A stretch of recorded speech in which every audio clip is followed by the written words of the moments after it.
안녕하세요. 워런 버핏처럼 매일 신문을 박전무와 함께 읽으면서 투자의 고수가 됩시다. 오늘 10월 31일, 10월의 마지막 날, 화요일입니다. 네, 10월의 마지막 날 부른 가수가 누구냐라고 체슬리 모닝 브리프 할 때 물어봤더니 우리 최성무도 기억을 못하고 있더라고요. 네, 10월의 마지막 날 가수 이용 씨가 저보다는 그러니까 한 10살은 더 많으실 것 같은데 목소리도 되게 감미롭고 그죠? 항상 10월의 마지막 날이면 듣고 싶은 노래입니다. 네, 오늘 기사는 매경에서 가져왔고요. 참 어제 질문이 두 개가 있었는데 이번 주에는 52주 신고가도 종목이 올라가고 하니까 질문이 있습니다. 시간이 없으니까 두 가지 질문이셨는데요. 금리가 떨어지면 리츠가 올라가나요? 뭐 그 질문이었던 것 같은데요. 다시 한번 볼까요? 네, 뭐 비슷한 질문이었던 걸로 기억을 합니다. 금리가 떨어지면 거의 모든 투자 자산은 올라가게 돼 있습니다. 그런데 희소한 자산이 많이 올라간다고 했죠. 금리가 떨어졌다고 해서 투자 자산이 다 올라가는 거 아닙니다. 네. 그리고 우리가 사용가치가 높은 기업이나 높은 어떤 자산이 되게 비쌀 거다라고 또 생각을 하는데 꼭 그렇지만은 않습니다. 제가 강의할 때 늘 인용을 하는 건데요. 우리 인간한테 가장 중요한 것은 어떻게 보면 산소잖아요. 그죠? 산소 공급이 5분 동안이 안 되면 뇌세포가 죽기 시작하니까요. 큰 데미지가 일어나고 물은 뭐 우리가 한 일주일 열흘 동안 안 먹어도 살 수는 있는데 그 다음으로 중요한 게 물 뭐 이런 식으로 보면 산소가 흔하니까 가격이 아주 없이 그냥 공짜로 마시는 거죠. 그런 것처럼 사용 가치하고 꼭 가격이 일치하는 것은 아닙니다. 그런 차원에서 미래에 들어오는 이제 캐시플로우를 금리랑 이제 할인을 하는 건데요. 상업용 부동산 같은 경우에 무조건 금리가 떨어지면 가격은 올라갈 수밖에 없죠. 그러면 상업용 부동산에 투자를 한 리츠 같은 경우에 들어오는 현금에 대한 현재 가치 할인된 금리로 할인된 현재 가치가 올라가니까 당연히 올라가고 건물 가격도 올라갑니다. 금리가 떨어지면 건물 가격도 올라가면서 투자해 놓은 자산의 가격이 올라가서 나중에 거기서 매각 차이, 캐피탈 게인을 얻을 수가 있으니까요. 여러모로 금리가 떨어지면 당연히 올라갈 수밖에 없다. 그런데 희소성을 제가 왜 말씀드렸냐면 그 동네는 공실률이 50%야. 건물이 너무 많이 남아 돌아 이러면 금리가 아무리 떨어지고 해도 그 가격 자체가 올라갈 수가 없죠. 렌트비도 아니 옆에 지금 텅텅 비어가지고 저기는 5년 계약하면 2년 3년 공짜로 해주는데 라고 하면서 가격이 안 올라가겠죠. 그죠? 그래서 그런 부분에 있어서는 금리가 떨어진다고 해서 내가 투자하는 리츠에 어떤 부동산을 투자하고 있는지 그 투자 항목을 반드시 좀 체크하셔야 되고요. 그리고 어제 호텔신라가 급락이 있었는데 면세점이잖아요. 근데 면세점도 이것도 똑같이 우리가 PQC 관점에서 판단을 해볼 필요가 있는데 일단 면세점에서 파는 제품의 P는 물가를 반영하면서 계속 올라갈 겁니다. 근데 Q가 코로나 상황 때문에 못 오다 보니까 관광객이 못 오고 우리도 나가면서도 또 많이 면세점에서 많이 사잖아요. 나갈 때. 시내 면세점에서 먼저 샀다가 공항에서 찾기도 하고 그러기 때문에 이 Q는 이 코로나에 대한 부분이 엔데믹으로 바뀌면서 분명히 이제 큐가 많이 늘어나고 있습니다. 예, 올해 일본 여행도 주변에서 보면 많이 가고, 한 달에 뭐 2달이 멀다 하고 해외여행 가시는 분들 주변에 많습니다. 예, 그렇게 보면 분명히 이제 큐는 늘어나는데, 그동안에 이제 고육지책으로 코로나 때요. 팬데믹 때 고육지책으로, 우리가 따이공이라고 그러죠. 보따리상. 그 중국의 따이공들한테 어쩔 수 없이, 우리 거 좀 가서 중국에 가서 팔아줘 하면서 이 따이공들한테 매출의 20에서 25%를 리베이트를 줬다고 합니다. 그게 전부 다 이제 판관비에 포함이 되고요. 영업이익률에 영향을 줬는데 10만 원짜리 설화수를 팔면 거기서 2만 5천 원을 갖다가 또 리베이트로 줬으니까 실제로 따이공을 통해서 많이 팔긴 팔았는데 남는 게 없는 거였죠. 그런 상황에서 지금은 따이공 비중이 확 줄어들고 그 대신 들어와서 면세점에서 이제 줄 서서 사가는 워크인으로 그냥 걸어서 들어오는 그런 관광객들이 늘어나면서 지금 교차가 되고 있죠. 네, 따이공한테 밀어내던 걸 우리 이제 따이공한테 그렇게 리베이트 20% 25% 주면서 이제 판매 안 합니다. 이렇게 하면서 그쪽 매출은 줄어들고 제발로 걸어 들어오는 관광객 또는 우리가 나가면서 사는 그러면서 이게 교차되고 있다 보니까 거기서 매출이 뭐야 매출이 오히려 줄었네 뭐 이런 얘기도 있고 한데 그게 변곡점에서 나타나는 현상이라고 생각하고요. 우리가 뭐 제이커브라는 이런 이론도 있지만 뭐 어떤 현상이 좋아졌는데 일시적으로 오히려 줄어드는 모습이 나왔다가 나중에 올라가는 그런 제이커브 현상이 지금 나타나고 있는 게 아닌가 뭐 그런 생각이 들고 여기에서 중요한 거는 PQC에서 그동안에 이제 따이공들한테 줬던 이 C가 되게 높았다고 했잖아요. 그러면 이제 P가 하고 Q가 늘어났는데 주식 분석할 때 제일 중요한 게 경쟁 구도라고 했잖아요. 경쟁 구도. 네. 이제는 관광객들이 우리도 많이 나오고 많은 관광객들이 내년에도 엄청나게 들어올 겁니다.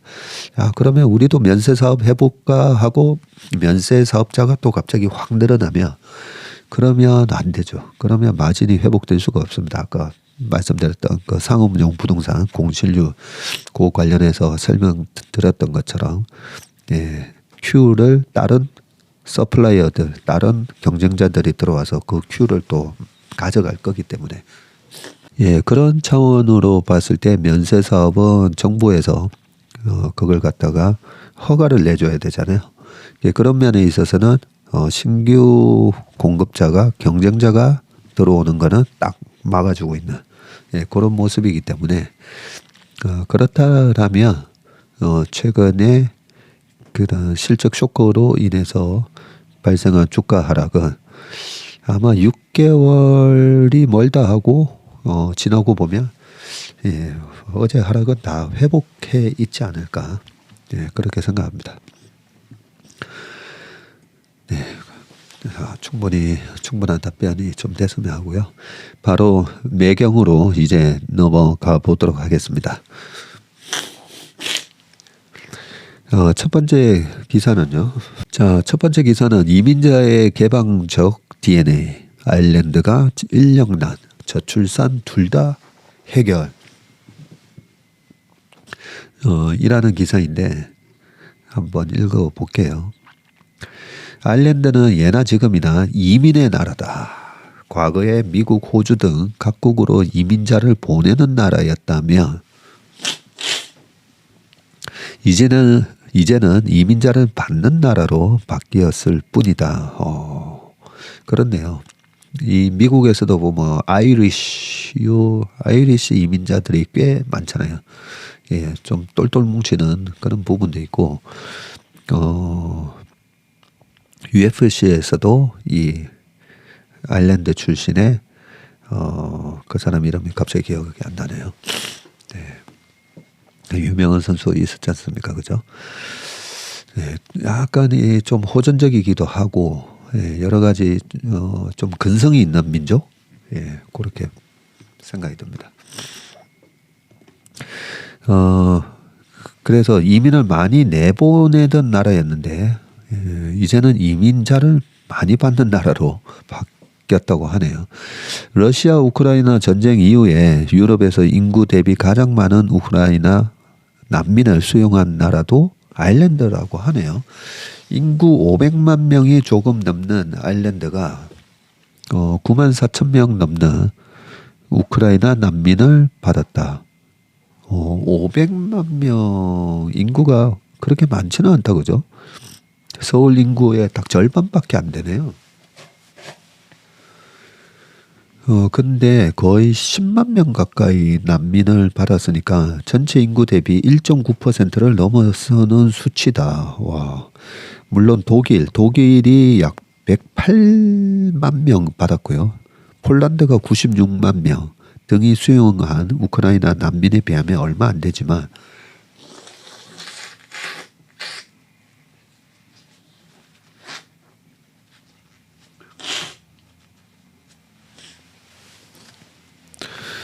독일 인구가 아일랜드 인구의 16배가 넘는 것을 감안을 하면 독일 인구가 9천만 정도 되죠. 네.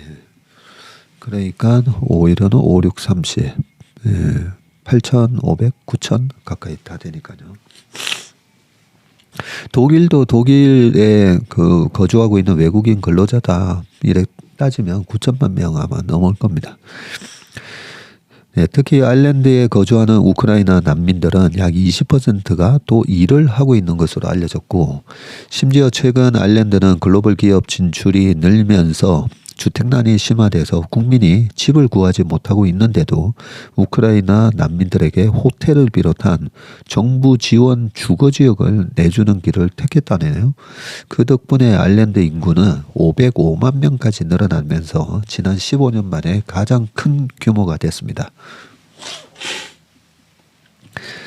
만약 전쟁이 내년에도 지속된다면 3만에서 5만 명에 이르는 난민이 아일랜드로 더 유입될 것이라는 예상도 나오는데 이런 이해할 수 없는 상황에 대해서 사이먼 해리스 고등교육 혁신과학부 장관은 이민자를 수용하는 마음은 아일랜드인의 DNA라고 설명을 했습니다. 1800년대 대기근을 피해서 미국으로 이민을 먹고 살기 위해 무슨 일이든 했던 선조의 피가 이어져 내려오면서 전쟁의 참화를 피해서 넘어온 우크라이나인에게 과감히 국경을 열어줬다는 얘기고요. 다음 달 2일 한국을 찾는 해리스 장관은 지난 25일 아일랜드 더블린에서 진행된 매일경제와 인터뷰에서 1800년 초에 800만 명에 달하던 아일랜드 인구는 이민을 떠나는 이들이 늘면서 800만 명이었었네요. 그때 당시에. 이들이 떠나면서 200만 명 이상 급감했는데 최근에 들어서 글로벌 기업이 증가하면서 아일랜드로 이민을 오는 인구가 많아져서 전체 인구도 늘고 있다고 밝혔고요. 과감한 이민자 수용책을 쓰다 보니 출산율도 꾸준히 1.7%대를 유지하고 있고 저출산으로 신음하고 있는 스페인이 1.3, 이탈리아가 1.2 등에 비하면 월등히 높은 수치라고 합니다. 특히 우크라이나 난민들 중에서 여성과 어린이 비중이 높은 것을 감안을 하면 이들에 대한 교육 문제는 심각하고요. 단순히 살 곳을 제공하는 것도 중요하지만 아이들을 가르쳐야 사회 불안 요소를 줄일 수 있기 때문이라고 하네요. 우리나라가 교육열이 높아서 그래서 사회 불안 요소가 사회의 이 시큐리티가 되게 좋은 나라잖아요. 우리나라가. 우리나라의 외국인들이 뭐 미국인들 포함해서 와 보면 깜짝 놀라는 게 저희 뭐 회사 앞에 여의도 공원도 그렇지만 여의도 공원 이런데 밤 새벽 1시 2시에 그냥 편안하게 그 밤에도 이 산책 도는 분들 계시거든요. 그렇게 다녀도 아무 위험하지 않잖아요. 그런 그게 아무 위험하지 않다는 거에 다들 깜짝 놀라거든요. 예, 그런 부분들이 어떻게 보면 이게 교육의 힘이라고 볼 수가 있겠네요. 해리스 장관은 난민들을 재교육시켜서 노동시장에 기여할 수 있도록 할 예정이냐는 질문에 난민들에게도 교육이 필요하다는 것은 분명하다면서 사회에 적응하기 위해서 장기적인 노력에 대해서도 고민해봐야 할 시점이라고 밝혔고요. 현재는 어린이들에게만 교육을 제공하고 있지만 전쟁이 길어지면서 성인 우크라이나 난민들에게도 사회 적응을 위한 재교육이 필요하다는 의견이 유럽연합 내에서 조심스럽게 제기되고 있다. 아일랜드는 러시아가 우크라이나를 침공한 직후부터 러시아에 대한 강경 노선을 유지하면서 인도주의적 군사적 지원을 아끼지 않아 왔고요. 특히 최근에는 이스라엘 하마스 전쟁으로 중동 지역에까지 분쟁이 심화되자 내각 수뇌부가 이스라엘을 직접 찾아가는 등 인도적 지원의 목소리를 높이고 있다. 리오 브라드커 아일랜드 총리는 아일랜드는 우크라이나 상황에 대해 깊은 우려를 표시해 왔으며 러시아의 국제법 위반 행위에 대해서 결코 침묵하지 않았다면서 한국을 포함한 유엔 회원국들이 우크라이나의 영토 보전과 주권의 원칙에 대해서 광범위한 지지를 표시해 준 것에 대해서 아일랜드는 EU 국가 일원으로서 진심으로 감사했다고 밝혔습니다. 그는 러시아 우크라이나 전쟁이 어떤 방식으로 끝나 평화를 되찾을 수 있을 것이냐는 질문에 평화협정의 조건, 일정 등을 결정하는 것은 전적으로 우크라이나에 달려있지만 러시아가 침공을 멈추지 않기 때문에 평화협상을 위한 조건이 성립되지 않고 있다. 뭐 이렇게 좀 뒤에 블라블라블라 얘기가 있습니다. 근데 제가 요 기사를 가져온 이유가 우리 사회가 외국인 근로자나 이 이민자에 대해서 오픈마인드를 해야 된다라는 그런 얘기를 뭐 가끔씩 제가 하고 있는데요.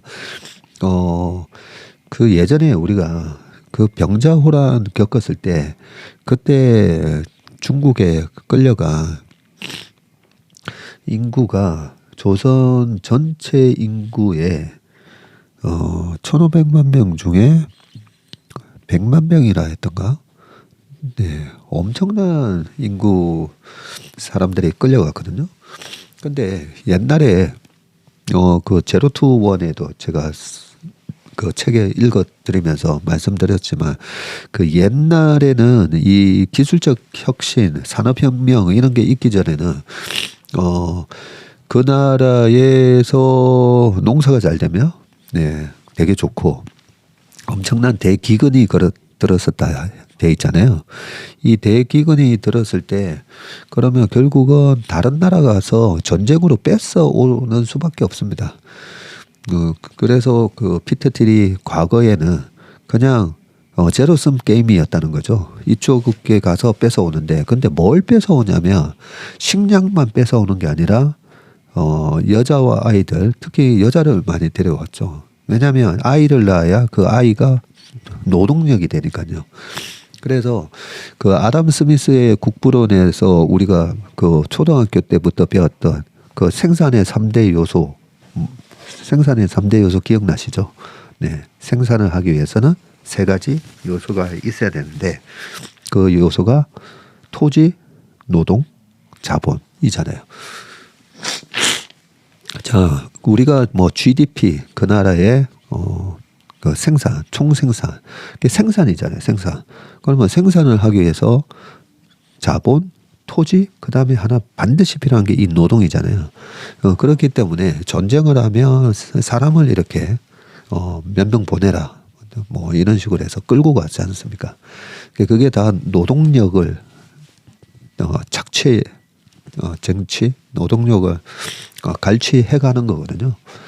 예, 그런 의미에서 이런 전쟁으로 인해서 아니면 여러 가지 뭐 문제 때문에 이래 국내로 들어오는 이민자들이 있었을 때 특히나 우리나라처럼 지금 출산율이 뭐 0.7 뭐 이러는 상황에서 우리에 대하는 그 노동력을 어떻게 창출할 거냐. 그래서 제가 우리나라에 들어온 조선족 동포들, 중국 동포분들에 대해서 뭐 영화에서 뭐 좀 이렇게 안 좋게도 뭐 표현되고 하는데 절대 그러면 우리가 바라보는 시각은 절대 그러면 안 된다라고 제가 말씀을 드리는 이유가 그렇게 우리나라의 이 저출산으로 자꾸만 인구가 줄어들면서 일본화될 수 있는 이 위기를 그렇게 많은 중국 동포분들 그다음에 탈북자 분들도 마찬가지예요. 이렇게 그 인구가 줄어드는 부분을 또 특히나 같은 민족이니까 얼마나 좋습니까, 그죠?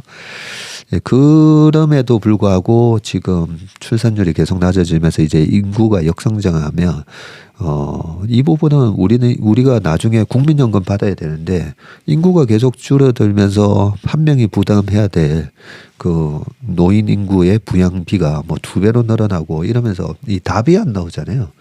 그 답이 안 나오는 거에 있어서 그 유일한 솔루션 중에 하나가 바로 이 이민자를 받아들이는 겁니다.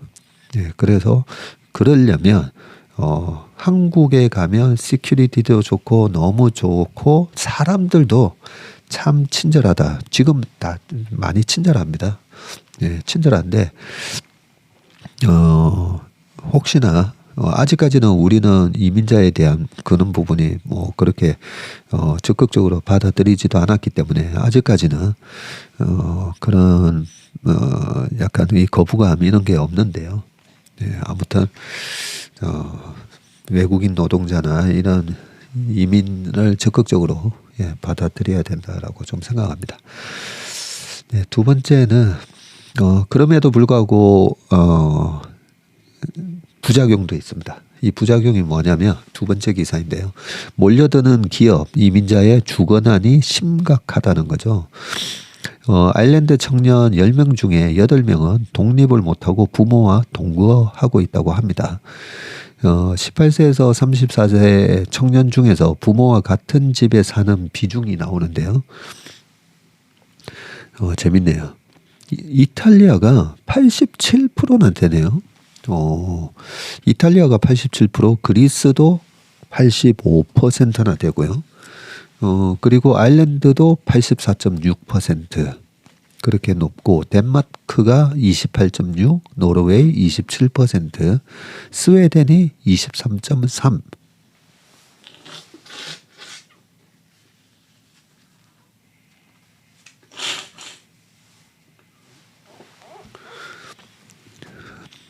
이렇게 나오네요. 아일랜드에서 주거 문제는 생각보다 심각하다. EU 통계청이 유로스타트에서 이렇게 18세에서 34세 청년 중에서 부모 집에서 사는 비중을 조사했더니 84.6 이렇게 나왔고 남유럽 재정 위기를 겪었던 이탈리아, 스페인, 포르투갈 등은 청년 80% 이상이 여전히 부모 집에서 얹혀 사는 것으로 조사됐지만 북유럽 강국들은 20% 안팎만 부모와 같이 산다고 답을 했는데 이 통계가 나오자 아일랜드 정부는 조사가 잘못됐다고 즉각 반박하기도 했다네요. 통계가 어느 정도 왜곡됐다고 해도 실제 아일랜드의 주거난은 상상을 초월한다. 아일랜드 인구의 절반가량이 더블린 일대에 몰려 살고 있는 데다가 더블린 리피강 주변에 구글, 마이크로소프트 등 IT 기업들이 둥지를 틀면서 주거난은 더욱 심화됐고 실리콘밸리 IT 기업들이 더블린에 모여 있는 독 지역을 실리콘 독이라고 부르는데 이 지역에서 구인 구직을 할 때는 회사가 주택을 지원하는지 여부가 가장 큰 이슈다고 하네요. 네, 아일랜드에 대해서 좀 배경 지식이 없어서 한 번 더 아일랜드에 대해서 공부를 좀 해보고 싶네요. 예, 그다음 세 번째 기사입니다. 위안화 영토 확장, 파키스탄도 청산은행. 네. 지금 뭐 기술적 패권 전쟁이 다 요거 때문에 발생하는 거잖아요. 달러의 패권을 기축통화의 패권을 미국은 지키려고 하고 중국은 그 달러의 기축통화 패권을 넘보고 있고 예. 이걸로 인해서 모든 지금 무역 분쟁부터 해가지고 경제 전쟁이 지금 야기되고 있습니다. 예, 그런 차원에서 중국의 행보가 어떻게 되는지 이런 기사를 통해서 알 수가 있습니다. 중국 본토가 아닌 지역에서 위안화 대금을 청산 결제할 수 있는 위안화 청산은행이 파키스탄에서 출범을 했다. 이 청산이라고 하니까 조금 아니 뭐 회사 청산하냐 뭐 두 사람의 관계를 청산하냐 이런 식으로 우리가 약간 받아들여질 수가 있는데 말 그대로 그냥 결제라고 보시면 됩니다. 옛날에 파생상품을 공부할 때도 이 번역을 갖다가 파생상품에 서로의 결제를 체결시켜주고 그 포지션을 청산을 할 때 결제가 막 이루어지잖아요. 예, 그런 부분에 있어서 청산소 이런 식으로 번역이 돼 있어서 그때도 저도 약간 좀 이게 뉘앙스가 좀 이상하다는 생각을 했는데 일단은 예, 그런 의미로 기억을 하시고요. 계속 좀 읽어보겠습니다. 중국의 1대1로 사업 추진과 맞물려서 위안화 거래 수요가 늘어난 데 따른 영향인데 달러와 패권에 맞서서 위안화 영토 확장이 본격화됐다는 관측이 나온다. 30일 중국인민은행에 따르면 중국공상은행은 지난 27일 파키스탄 수도인 이슬라마바드에서 위안화 청산은행 개업식을 개최했고요. 인민은행이 지난해 말 중국공상은행 카라치 지점을 위안화 청산은행으로 지정한 데 따른 후속 조치다. 파키스탄은 중국의 1대1로 사업에 맞춰서 대규모 인프라스트럭처를 건설하는 과정에서 위안화 사용을 꾸준히 늘려왔고요. 그 결과 2017년에서 18년에 2%에 불과하던 파키스탄의 대중 수입액 중에서 위안화 결제 비중이 18%까지 증가했네요. 앞서 중국 정부는 지난해부터 라오스, 카자흐스탄에 위안화 청산은행을 잇따라 설치하면서 해외 위안화 결제망을 확대해 왔고요. 지난해 9월 기준 인민은행은 이들 국가를 비롯해서 한국, 미국, 영국, 싱가포르, 홍콩 등 29개 국가 지역에 31개의 위안화 청산은행을 인가를 했습니다. 이러한 추세는 위안화 역외 거래량 증가로 이어지고 있고 인민은행이 이날 발표한 2023년 위안화 국제보고서에 따르면 올해 1월에서 9월 위안화 역외 거래액은 1년 전보다 24%나 증가한 38조 9천억 위안이네요. 약 7,178조 원으로 집계됐다고 합니다. 네, 지난번에 중동 사태가 그것도 다 달러의 기축통화와 이래 좀 연관이 있다라는 말씀을 좀 드렸었잖아요, 그죠? 예전에 70년도에 어떻게 이 페트로 달러가 탄생을 했고 그 탄생을 하는 배경에 71년 8월 15일이었나요? 닉슨 쇼크 있었던 거랑 그 다음에 이란의 팔레비 왕조가 무너지고 뭐 등등 시아파 수입 순위파의 그런 여러 가지 갈등을 또 이용을 해서 이런저런 말씀을 드렸었는데 아무튼 중국은 지금 1대1로 사업을 하면서 위안화를 빌려줘서 우리가 거기 다 도로랑 철도 깔아줄게 하면서 위안화로 빌려주고 그러면 그 위안화가 자꾸만 국제사회에서 많이 통용이 되는 거죠. 그러면서 위안화의 기축통화주의를 만들어 가려고 하는 그런 부분이 이 1대1로 발표로부터 미국이 쟤네들 뭐 하는 거지 하면서 시작됐던 거죠. 덩소평은 이런 일을 걱정을 해서 100년 동안 중국이 절대 나서지 마라. 그렇지만 뒤에서 실력을 키우고 칼을 갈아라. 그래서 도광영해를 얘기를 하면서 100년 동안은 나서지 마라 라고 했는데 시진핑 주석이 1도1로 하고 뭐 은행도 만들고 이런 청산은행 등등 하면서 예, 미국에 대한 패권의 도전장을 예, 냈습니다. 그다음 기사도 예, 중국 기사입니다. 시 주석이 8경 3,160조 원 중국 금융산업회의 헝다 대책이 나올까 이렇게 돼 있는데요. 6년 만에 금융공작회의를 개최했다고 하네요. 그러고 보니까 예전에 금융공작회의라고 해서 이름이 저게 뭐지 했었는데 벌써 그게 6년 전이네요. 그러면 2017년에 열렸다는 얘기인데 당국하고 금융 최고 경영자가 총 출동을 했고 대형 부동산 이단 디폴트에 경제 위기 우려 대책 마련에 나섰다라고 되어 있습니다.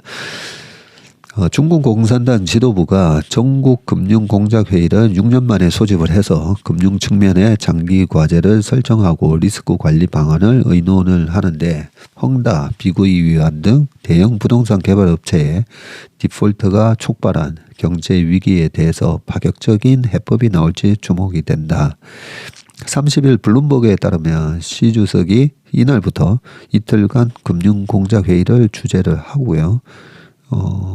비공개로 열리는 이번 회의에는 공산당 지도부는 물론이고 금융규제 당국 그리고 금융권 최고 경영자도 모두 참석하는 것으로 전해졌고요.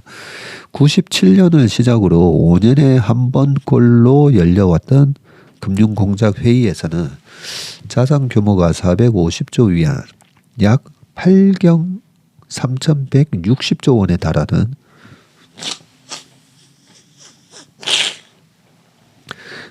중국 금융산업의 중장기 과제를 집중 논의한다. 이번 회의는 코로나 사태 때문에 이례적으로 6년 만에 개최됐다. 원래는 작년에 개최됐었어야 되네요. 네. 작년에 근데 1년 연기돼서 6년 만에 개최가 됐고 블룸버그는 시 주석이 이번 금융공작 회의에서 금융시장에 대한 공산당의 통제력을 더욱 강화할 것으로 내다봤고요. 매체는 전문가 발언을 인용해서 이번 회의가 끝나면 공산당 영도와 중앙 집권적인 통제가 금융권에서 가장 중요한 화두가 될 것이라고 전했습니다. 앞서 시진핑 3기 지도부는 올해 3월 조직을 개편하면서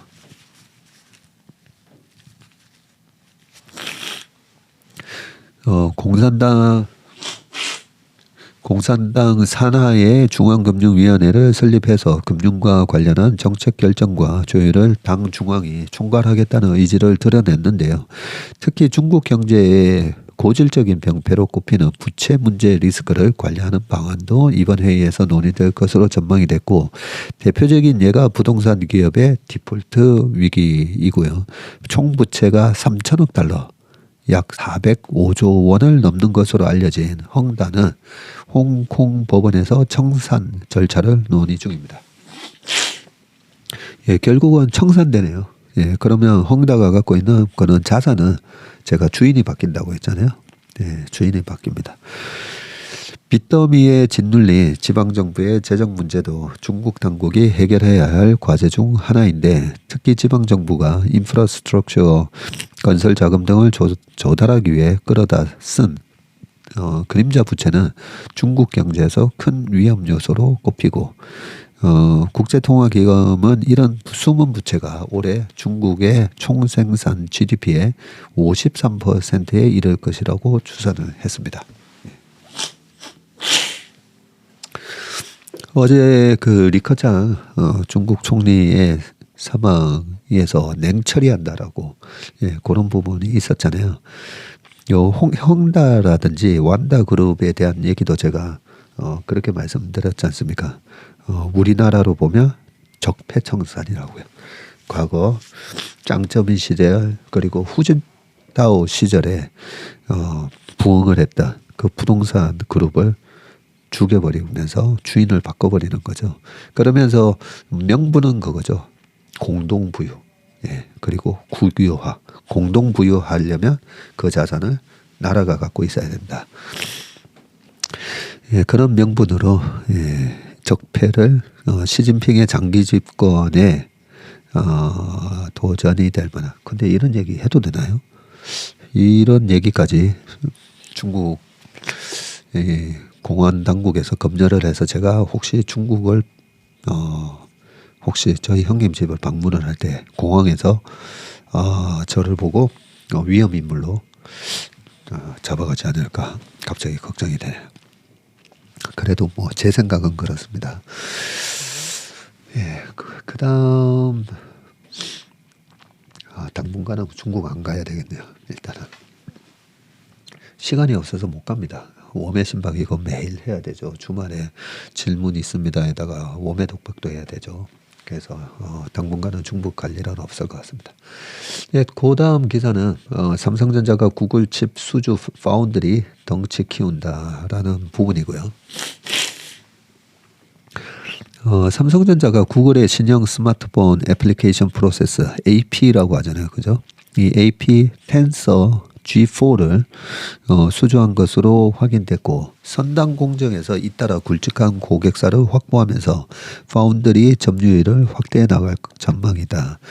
30일 업계에 따르면 삼성전자는 최근 내년에 출시될 구글의 스마트폰 픽셀 9에 탑재될 텐서 G4 칩셋을 수주했고 전자는 앞서 지난해 픽셀 8 시리즈에 탑재된 텐서 G3 칩셋도 제조를 했다네요. 이 텐서 G4는 텐서 G3에서 중앙처리 장치 CPU를 개량한 모델이 될 것으로 알려졌고요. 내부 개발 프로젝트 명도 G3 주마에서 따온 주마 프로다라고 합니다. 이번 신형 칩은 삼성의 4나노 3세대인 SF4P 공정으로 생산될 것으로 알려졌네요. 당초 구글은 G4부터 대만 TSMC에 생산을 맡길 것으로 전망이 됐는데 하지만 TSMC 측과 생산 시점과 수량에 대한 조율이 이루어지지 않으면서 다시 삼성전자와 손을 잡게 됐고요. 삼성전자의 4나노 공정 수율이 최근에 급속도로 올라간 것도 영향을 미친 것으로 보입니다. 2년 만에 부활한 삼성의 차세대 AP 엑시노스 2400도 이 공정으로 제조될 예정이라고 하네요. 삼성전자는 최근 주력 선당 공정이 4나노 3세대와 차세대인 3나노 공정의 대형 고객을 잇따라 유치하는 데 성공을 했고 최근 디자인하우스 AD 테크놀로지는 삼성전자 파운드리 3나노 공정 기반 서버형 반도체 설계 프로젝트 계약을 해외 고객과 체결했다고 밝히기도 했습니다. 구체적으로 고객사를 밝히지는 않았지만 미국 기반 기업의 고성능 컴퓨팅 HPC 칩으로 알려졌고요. 트렌드 포스가 지난 9월 발표한 자료에 따르면 TSMC는 올해 2분기 점유율이 56.5%로 파운드리 업계 1위를 고수를 했지만 1분기에 60.2%와 비교해서는 4%포인트 가까이 감소했네요. 반면에 2위인 삼성전자 파운드리 사업부는 같은 기간 점유율이 9.9에서 11.7로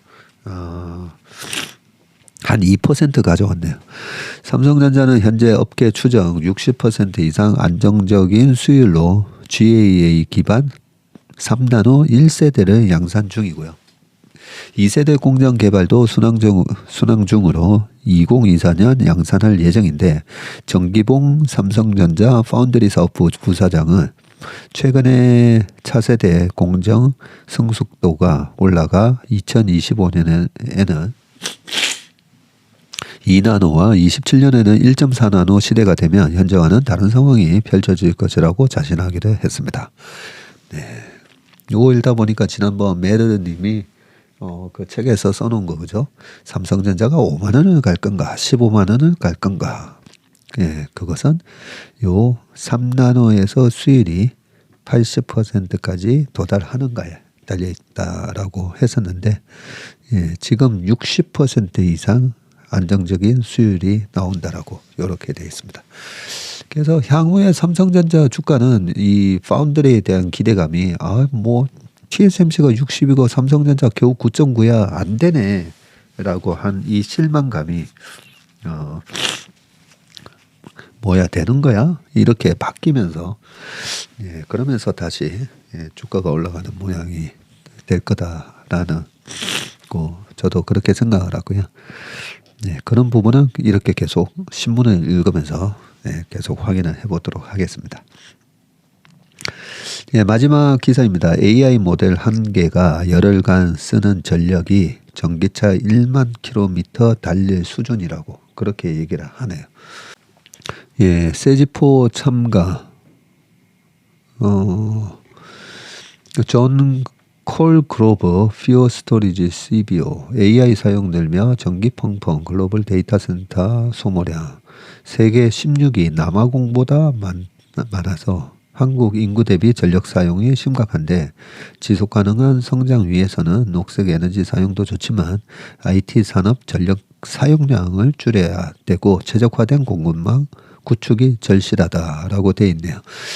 이 세계 지식 포럼에서 요 표가 아주 잘 나와 있습니다. 2020년 글로벌 데이터 센터와 국가의 전력 소비량을 비교를 했는데, 데이터 센터가 200에서 250 테라와트시를 쓰는데,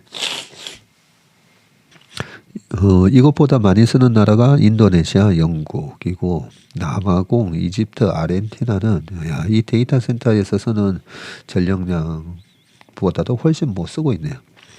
데이터 센터를 통제하지 않으면 전 세계 데이터 센터의 전력 소모량이 현재 1에서 2%에서 많게는 20%까지 증가하는 날이 올 수 있다. 세계 지식 포럼에서 IT 산업 리더들이 AI 때문에 늘어날 데이터 센터의 전력 소모량에 대해서 우려를 표했고요. 기술 발달이 환경에 미칠 수 있는 부정적 영향을 간과해서는 안 되며 이를 최소화하기 위한 노력을 다해야 한다는 그런 지적입니다.